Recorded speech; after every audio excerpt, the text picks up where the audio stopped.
beautiful Tuesday morning. And of course, you have been hanging out with us since 6 a.m. We appreciate you. We love hanging out with you. We look forward to chilling with you every single morning as you make us part of your morning routine. Now, Tuesday is for the bookworms, and we did talk about the picture book of Victoria Falls by Beatrice Stolle in the first hour. Now I am joined by an amazing author. He is based in Germany. Germany, yes. Okay, he's based in Germany.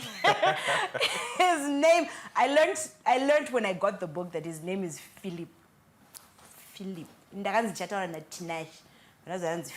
Phillip Tinashe Gwatidzo, the author of the book Changamire Dombo. Good morning.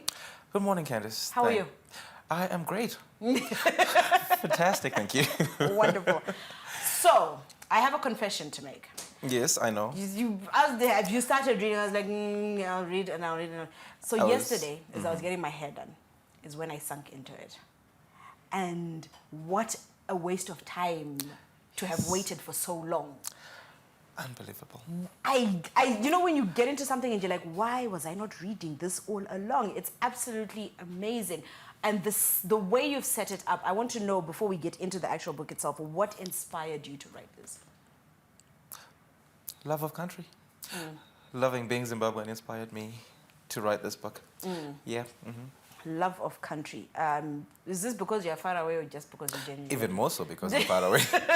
Even more so because I'm far away. I realized that, wait a minute, everyone seems to love their country. Why don't I? It's just like, yeah, Let me get down to it. Exactly. Wow, wow. Okay, so you've set us up in a royal family. And you're taking us through their lives, but more so the life of Dombo, who of course ultimately becomes Changamire Dombo.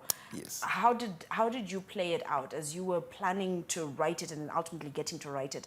How did you work it out so that it followed this sequence? I had to do a spine of the book. Like, the storyline is based on Changamire Dombo.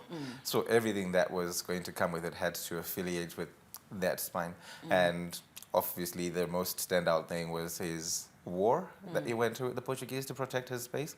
And ultimately, he also had to show how human he was. He wasn't just a military leader. He was a family man, he was a brother, he was a son, he was a husband. So that all had to build up into the storyline, how it drives him to get to a point where he decides he's going to engage in war and comes out victorious. As we get introduced to him, of course, you know, you have all these elements that as you then read, you're like, actually, this guy was kind of set up for greatness from the beginning. Yeah, all these strange things that happen around him, the differences in just starting off with how he comes into the world, very, very different. Was that deliberate? It was.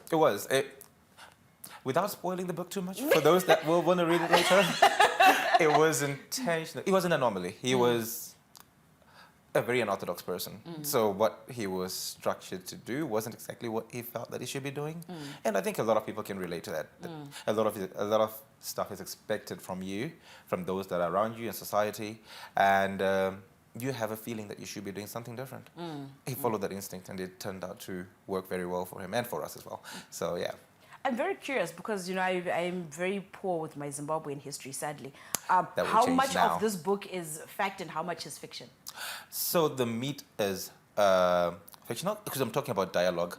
So as you know, our history pre-colonial was carried over by storytelling families. So there were storytelling families from one generation to the other.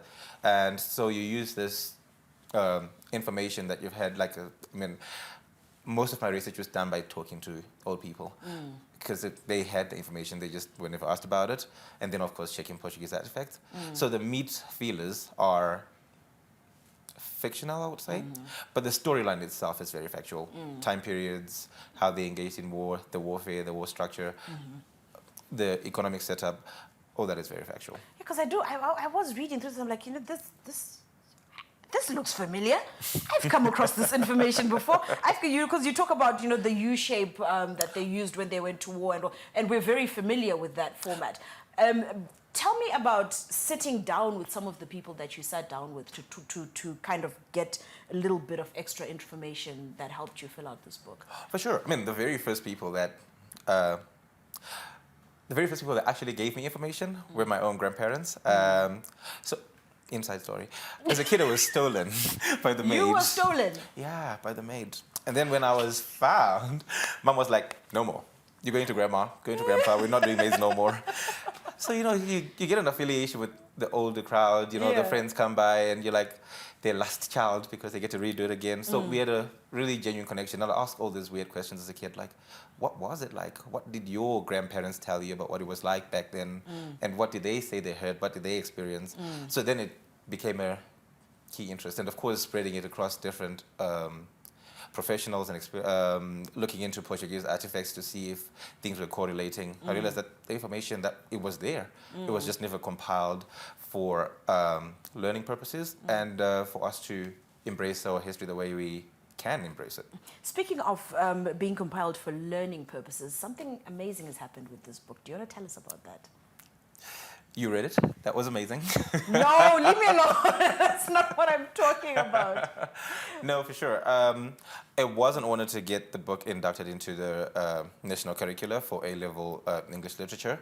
So from 2023 all the way to 2027, kids, you're going to have to read this book. Sorry.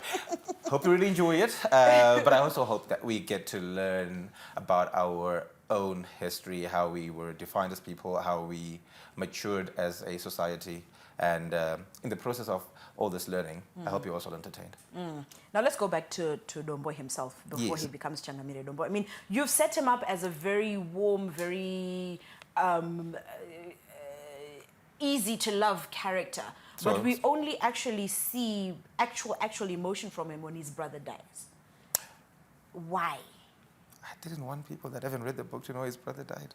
But oh, anyway. sorry, jokes. He doesn't die, but he I'm just kidding.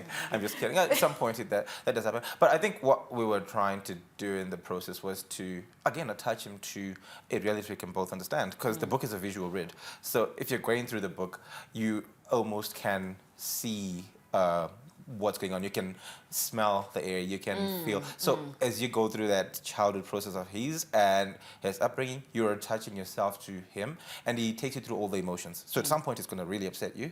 At some point you're going to really want to cry with him. I cried! So unfair! At some point you want to be really happy with him. Like you almost feel like you know him. I wanted to make him so relatable because he is part of our ancestry. The Zimbabwe we know today has been shaped through his work. So he had to be relatable. And he's real. He's not a made-up character. Right. So as real as you are, I wanted him to be just as real. Right, right. Although in some instances I got Odin vibes. But no, because now we're going to get into the book. No, that's fine. But you know what? Thank you so much for this book. This is absolutely an amazing read. If you are in book clubs, this is definitely something you want to be discussing with your peers, your friends. But of course, as he has said, this is now becoming part of the A-level literature curriculum. So from 2023, you said, going forward? Yes, this is a book that will be part of your set books. If you are a student, you definitely want to get ahead of everything else. I promise you it's an easy read. It's a great read. And it also gives you that historical background that you might have missed out on if you were dozing off in history, but in a way that you can actually enjoy. So, Tinashe, where else can we find the book? The book in Zimbabwe is exclusively available through Consultus Publishing Services. So they have bookshops and different retail outlets that you can get it. But ultimately, if you contact Consultus Publishing Service, they will tell you where you can get the book and where the retailer. Wonderful. Thank you so much for sitting down with us. And here's to more great books. Fantastic. Thank you very much.